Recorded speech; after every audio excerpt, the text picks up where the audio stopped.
खुमैनी का जन्म 1939 में एक इस्लामिक फैमिली में हुआ था जो काफी धार्मिक और शिया मुस्लिम फैमिली थी। बेसिकली मुस्लिम्स खुद को दो ब्रॉडर ग्रुप्स में बटा हुआ मानते हैं, शिया और सुन्नी। दुनिया के करीब 80 से 90% मुस्लिम्स सुन्नी है और बचे हुए शिया हैं। मिडिल ईस्ट में जितने भी मुस्लिम देश देखने को मिलते हैं उनमें से बस ईरान और इराक ही वो देश हैं जहाँ शिया मुस्लिम्स हैं, बाकी सारे देश सुन्नी मुस्लिम्स के हैं। इसलिए आप देखते होंगे कि जब भी ईरान या इराक की लड़ाई होती है तो सऊदी अरब या कुवैत जैसे देश इनकी सपोर्ट में नहीं आते, क्योंकि वो शिया और सुन्नी का डिफरेंस मानते हैं। अब आप सोच रहे होंगे कि दोनों में अंतर क्या है। शिया और सुन्नी दोनों ही अल्लाह में मानते हैं और दोनों ही प्रॉफिट मोहम्मद को भी मानते हैं, लेकिन डिवीजन शुरू होता है इस बात को लेकर कि प्रॉफिट मोहम्मद के बाद अगला लीडर कौन होगा। सुन्नी लोग मानते हैं कि लीडर को लोग या आम जनता चुन सकती है, जबकि शिया लोग मानते हैं कि लीडरशिप प्रॉफिट के परिवार से ही होनी चाहिए थी, कोई भी ऐसा वैसा इंसान इनका लीडर नहीं बन सकता। खैर, जैसे जैसे अली खमैनी बड़े हुए, ईरान में उस टाइम पर शाह मोहम्मद रजा पहलवी का राज था। बेसिकली ये वहाँ का राजा था और अमेरिकन कल्चर से बहुत ज्यादा प्रभावित था। तभी अगर आप देखें तो 1979 से पहले के ईरान में लड़कियों को घर से बाहर निकलने की और अपनी मर्जी से कपड़े पहनने की पूरी आजादी थी, क्योंकि वो ईरान को अमेरिका की तर्ज पर डेवलप करना चाहता था। इसके लिए उसे अमेरिका पूरी तरीके से सपोर्ट भी करता था।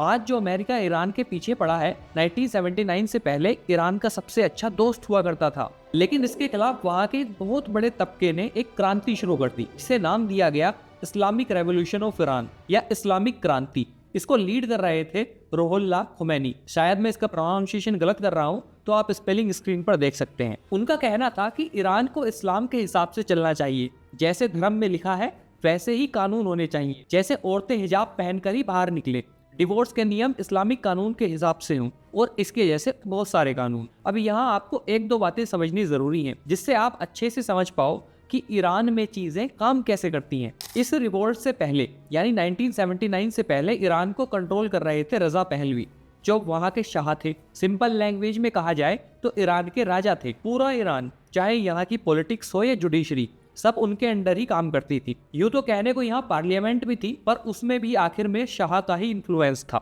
लेकिन धीरे धीरे ईरान में इस्लामिक रिवोल्ट बढ़ता चला गया, जिसमें अली खमैनी का बहुत बड़ा रोल था। ये आयतुल्लाह खमैनी से बहुत ज्यादा इंस्पायर्ड थे और इसी रेवोल्यूशन के चक्कर में कई बार अरेस्ट भी हुए। धीरे धीरे ये रेवोल्ट अपनी फाइनल स्टेज में आ गया और 1979 में ईरान में तख्ता पलट हो गया। रजा पहलवी को ईरान छोड़कर भागना पड़ा। ईरान, जो एक टाइम पर अमेरिका की तर्ज पर कैपिटलिस्टिक इकोनॉमी बनना चाहता था, वो बन गया एक इस्लामिक देश या एक थियोक्रेटिक स्टेट, जहाँ कानून धर्म के हिसाब से चलता है। जो भी धर्म कहेगा या धार्मिक किताबें कहेंगी उसके हिसाब से रूल्स बनाए जाएंगे। अगर धर्म में लिखा है कि लड़कियां घर से बाहर जाएंगी तो खुद को पूरी तरह ढक कर जाएंगी, तो वही पूरे देश में कानून की तरह लागू होगा। कंपैरिजन के लिए अगर हम इंडिया की बात करें तो हम कोई धार्मिक देश नहीं है। यहाँ के कानून इस बात पर निर्भर नहीं है कि गीता, कुरान या बाइबल में क्या लिखा है।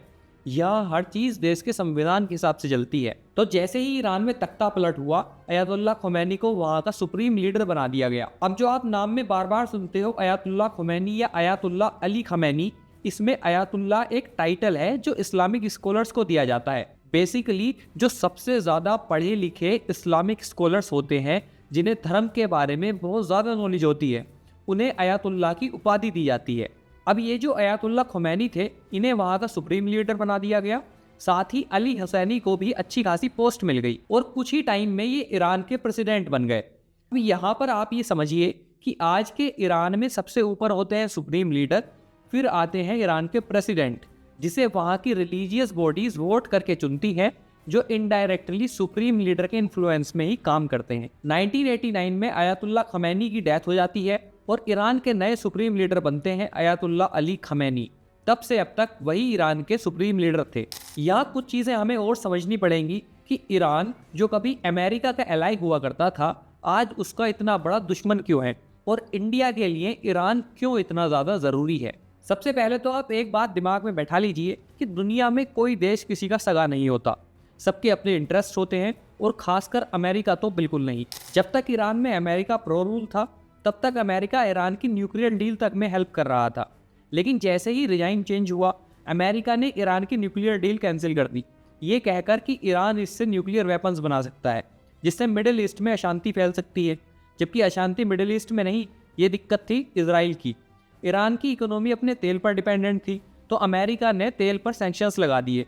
इंडिया ने ऐसे सैंक्शंस को मानने से इनकार कर दिया और कहा कि हम जहां से चाहें वहां से तेल खरीदेंगे। अमेरिका हमेशा से चाहता आया है कि ईरान में उसके हिसाब से गवर्नमेंट काम करे। उसका ऑयल जो ईरान का सबसे बड़ा रिसोर्स रहा, वही उसका सबसे बड़ा दुश्मन भी रहा, क्योंकि अमेरिका की नज़र हमेशा से ईरान के ऑयल पर रही है। वहीं अगर बात इंडिया की करें तो इंडिया और ईरान के रिश्ते काफ़ी बैलेंस रहे हैं। हमने हमेशा ईरान और इजराइल या अमेरिका दोनों से दोस्ती रखी है, क्योंकि ईरान से हमें सस्ता तेल मिलता है और चाबर पोर्ट जैसे बड़े प्रोजेक्ट्स हम ईरान के साथ कर रहे हैं। चाबार की इंपॉर्टेंस अगर आपको समझनी है तो ऐसे समझिए कि चाइना पाकिस्तान के साथ मिलकर CPEC कॉरिडोर बना रहा है, जिससे चाइना अपनी इकोनॉमी को बढ़ा सके और इंडिया पर एक स्ट्रेटेजिक इन्फ्लुएंस बना सके। लेकिन इंडिया भी ईरान के साथ मिलकर चाबार पोर्ट डेवलप कर रहा है, जिससे हम यूरोप और वेस्ट एशिया में आसानी से आ जा सकते हैं बिना पाकिस्तान से गुजरे, जिससे हम अपना काफ़ी पैसा बचा सकते हैं। और जैसा कि हम अभी देख रहे हैं कि इंडियन मुस्लिम्स इनके मरने पर प्रोटेस्ट कर रहे हैं, इसके पीछे पॉलिटिकल कम और धार्मिक रीजंस ज़्यादा है। ये प्रोटेस्ट इसलिए नहीं हो रहे कि ईरान का पॉलिटिकल लीडर मर गया है, बल्कि इसलिए हो रहे हैं क्योंकि वो लीडर शिया मुस्लिम्स का धार्मिक लीडर भी था। जबकि सुन्नी मुस्लिम्स या ऐसे देश जहाँ सुन्नी मुस्लिम गवर्नमेंट्स हैं वो इसे नॉर्मली ट्रीट कर रहे हैं। बट एज एन इंडियन हमें एक बैलेंस अप्रोच रखने की ज़रूरत है जो हमारे देश के हित में हो। ना तो हमें अमेरिका पर अंधा भरोसा करना चाहिए और ना ही ईरान को एक झटके में अपना दुश्मन घोषित करना चाहिए। आपकी इस पे क्या राय है, हमें कमेंट करके ज़रूर बताएं।